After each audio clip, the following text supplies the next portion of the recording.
ഒരിത്തിരി പോലും chemical പ്രിസർവേറ്റീവ്സോ food കളറോ ചേർക്കാതെ കുട്ടികൾക്ക് ഒരുപാട് ഇഷ്ടപ്പെടുന്ന രീതിയിൽ ഈ ഒരു മിക്സഡ് ഫ്രൂട്ട് ജാം ഒന്ന് ഉണ്ടാക്കി നോക്കിയാലോ.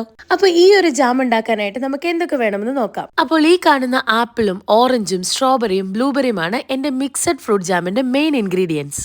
ആ ഫ്രൂട്ട്സിൽ നിന്നും ദാ ഈ കാണുന്ന വലിയൊരു ഓറഞ്ചും 2 ആപ്പിളും ഒരു 10 സ്ട്രോബെറിയും ബാക്കി ബ്ലൂബെറീസുമാണ് ഞാൻ എടുത്തിട്ടുള്ളത്. ഉപ്പും മഞ്ഞളും ഇട്ട് ഒരു 3-4 വട്ടമെങ്കിലും നല്ല വൃത്തിയായി കഴുകിയിട്ട് ദാ ഈ കാണുന്നത് പോലെ കട്ട് ചെയ്തെടുത്തിട്ടുണ്ട്. ഇനി നമ്മൾ മിക്സിയുടെ ജാറിലേക്ക് ആപ്പിളും ഓറഞ്ചും സ്ട്രോബെറിയും ബ്ലൂബെറിയും കൂടെ ആഡ് ചെയ്ത് കൊടുത്തിട്ടുണ്ട്. അപ്പൊ നമ്മുടെ ജാറിൽ കിടക്കുന്ന ആ ഒരു സ്ട്രോബെറീസിന്റെയും ബ്ലൂബെറീസിന്റെയും കളർ കാണാൻ തന്നെ ഒരു പ്രത്യേക ഭംഗി. ഇനി നമുക്കിത് നന്നായിട്ടൊന്ന് അരച്ചെടുക്കാം. അരച്ചെടുത്ത ശേഷം ഇത് അരിക്കേണ്ട ആവശ്യമില്ല, കാരണം മൈക്രോ ന്യൂട്രിയൻസും ഫൈബർ കണ്ടന്റും ഒക്കെ അരിക്കുന്നത് വഴി നമുക്ക് നഷ്ടപ്പെടും. ഈ ഒരു ഡസ്റ്റി പിങ്ക് കളറിലാണ് നമുക്ക് നമ്മുടെ ഫ്രൂട്ട് പൾപ്പ് കിട്ടിയിട്ടുള്ളത്. സോ ജാം ഉണ്ടാക്കേണ്ട പാത്രത്തിലേക്ക് ഞാൻ ഈ പൾപ്പ് മൊത്തത്തിൽ ഒഴിച്ചു കൊടുക്കുന്നുണ്ട്. ആപ്പിളിന്റെയും സ്ട്രോബെറിയുടെയും ഒക്കെ ചെറിയ കഷ്ണം കുക്ക് ചെയ്യുന്ന സമയത്ത് തനിയെ ഉടഞ്ഞു പോയിക്കോളും. ഇനി നമുക്ക് ലോ ഫ്ലെയിമിലിട്ട് ചെറുതായിട്ടൊന്ന് ചൂടാക്കി കൊടുക്കാം. എന്നിട്ട് 2 കപ്പ് പഞ്ചസാരയും കൂടി ഇട്ട് നന്നായിട്ട് ഇളക്കി കൊടുക്കുകയാണ്. ജാമിന്റെ പ്രിപ്പറേഷന്റെ മെയിൻ കാര്യമാണ് നന്നായിട്ട് ഇളക്കി കൊടുക്കുക എന്നുള്ളത്. 2 കപ്പ് ഷുഗർ ആഡ് ചെയ്ത് നന്നായിട്ടൊന്ന് ചൂടായി കഴിഞ്ഞപ്പോൾ തന്നെ അതിന്റെ കളർ നന്നായിട്ട് ചേഞ്ച് ചെയ്ത് വരുന്നുണ്ട്. ഒരു 30 മുതൽ 40 മിനിറ്റ് വരെയെങ്കിലും നന്നായിട്ട് മിക്സ് ചെയ്ത് കൊടുത്താലാണ് നമുക്ക് ആ ഒരു ജാമിന്റെ കൺസിസ്റ്റൻസി കിട്ടത്തുള്ളൂ.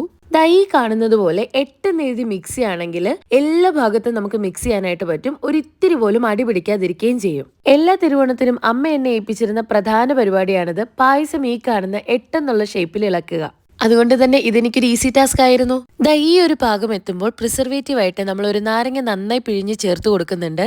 സോ നമ്മുടെ ജാം ഏകദേശം ആ ഒരു കൺസിസ്റ്റൻസിയിൽ എത്തിയിട്ടുണ്ട്. ഞാൻ ഒരുപാട് കട്ടിയാക്കുന്നില്ല, കാരണം ഇതെനിക്കൊരു മെമ്മറിയാണ്. ഞാൻ പണ്ട് കോയമ്പത്തൂർ പഠിക്കുന്ന സമയത്ത് എല്ലാ സൺഡേസും കിട്ടുന്ന ജാം ഏകദേശം ഈ ഒരു കൺസിസ്റ്റൻസിയിലായിരുന്നു. അങ്ങനെ നമ്മുടെ no preservative, no food colour, organic mixed fruit jam ഇവിടെ റെഡി ആയിരിക്കുകയാണ്.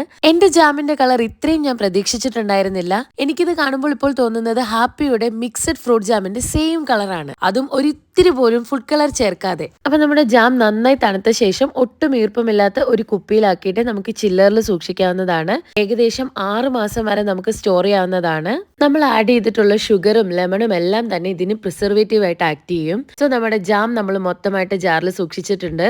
നമ്മൾ പുറത്തുനിന്ന് വാങ്ങിക്കുന്ന അതേ ടേസ്റ്റിലും കൺസിസ്റ്റൻസിയിലും കളറിലും നമ്മുടെ വീട്ടിൽ തന്നെ നമുക്ക് അടിപൊളിയായിട്ട് ജാം പ്രിപ്പയർ ചെയ്യാനായിട്ട് പറ്റും. So this is A must try item. എല്ലാവരും ട്രൈ ചെയ്ത് നോക്കണം.